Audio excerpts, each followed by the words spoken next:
Hello guys, I am back, and again, sorry about these repeat videos here. Second one this week, I know, or the second one in the past couple posts, I know. Um, for some reason, my computer sometimes records video with sound, and sometimes it doesn't. I don't know why. So now I'm back here on my iPhone filming in 4K. So as you know, the Disney Fox merger closed earlier this morning at 12:02 Eastern Time, 9:02 Pacific Time last night. Disney now owns a whole bunch of Fox properties.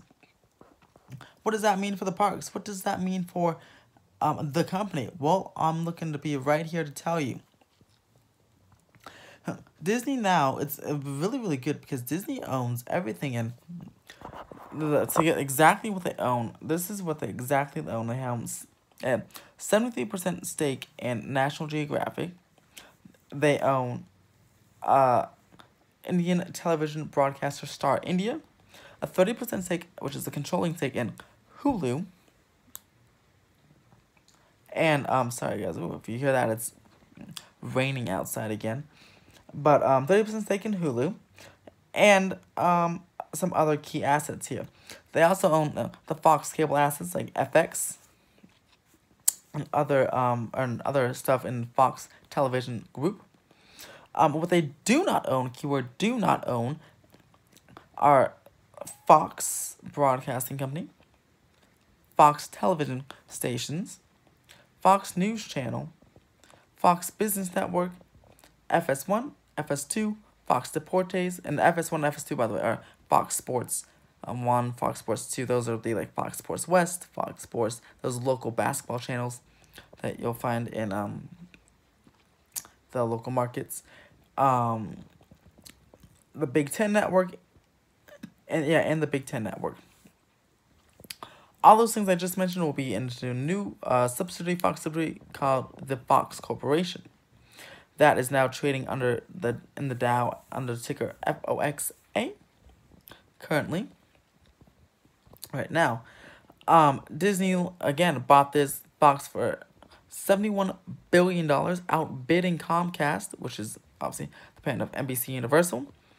They had a bidding war, and eventually they lost. So now Disney owns a whole bunch of things, which really helps them out. Not so much in the theme parks, because think about it, they have Simpsons, but they can't build a Simpsons land because Universal owns those theme park rights, and they have Simpsons, and with those they own the theme park rights. And both coasts, they have Simpsons Land at Universal Studios Florida and Universal Studios Hollywood. So no Simpsons Land coming to Disneyland anytime soon.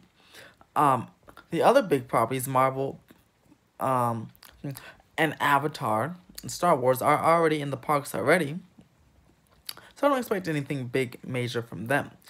What the good thing is, Pandora is, if Disney was paying any licensing fees to Fox for Pandora and Animal Kingdom, they now fully own it, so they can stop paying those fees. Also, Marvel, more Marvel characters not only can come to the parks in Marvel Land, and but also in the movies in the MCU.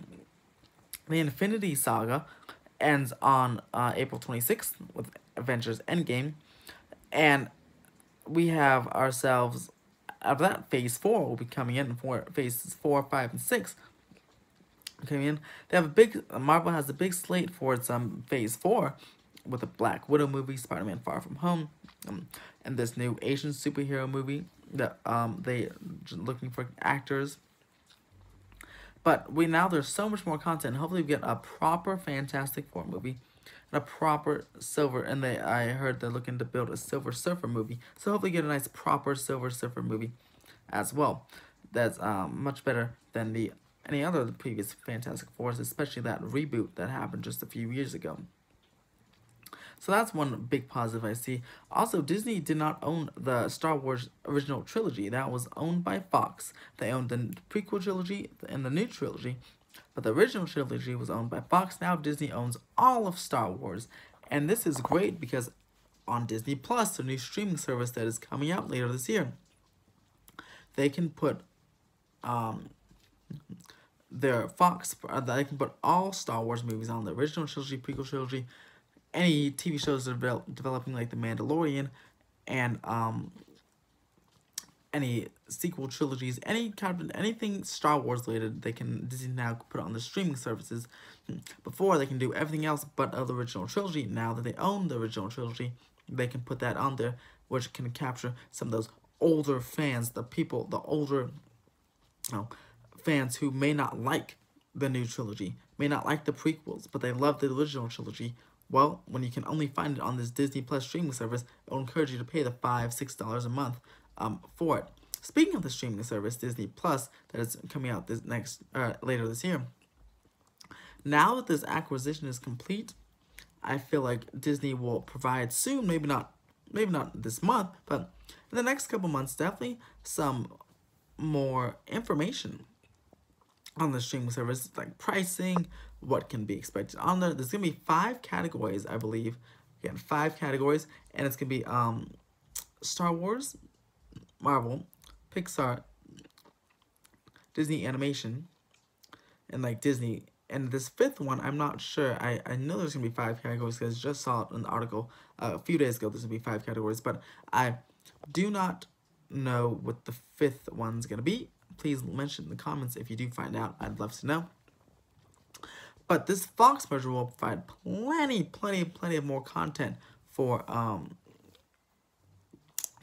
the Disney streaming service, which would be fantastic, and just further entice people to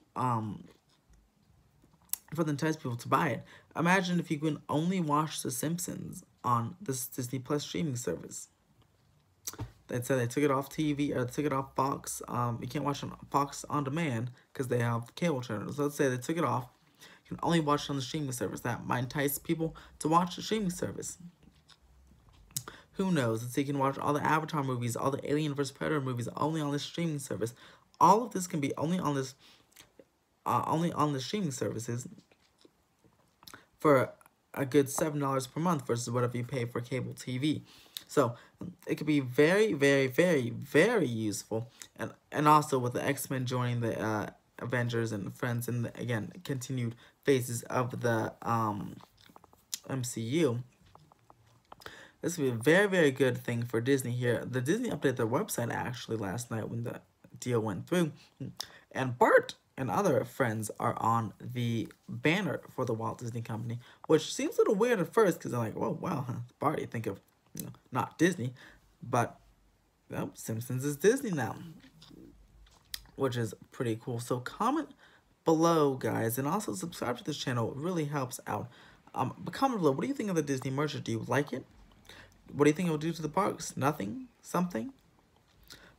Would you buy this streaming service now, Disney Plus, if only stuff that you watch on Fox, like Bob Burgers, Family Guy, if only all that was on the streaming service, would that entice you to buy it? Comment below your thoughts, and let me know. And definitely check out my International Park series. I'll link it up here on Thorpe Park. It's a new, my new series I'm doing every Tuesday. I'm going to highlight a well-known or little-known international park somewhere around the world, different countries. Thorpe Park was yesterday's. Next Tuesdays will be Canada's Wonderland, or this coming Tuesday will be Canada's Wonderland Park. Pretty well-known park, but it's a pretty cool park as well. Cedar Fair owned company. So definitely check that out. And yes, comment below what you guys think. Please subscribe to the channel, give a big thumbs up, and I'll see you guys on Friday with some new videos. Bye, guys.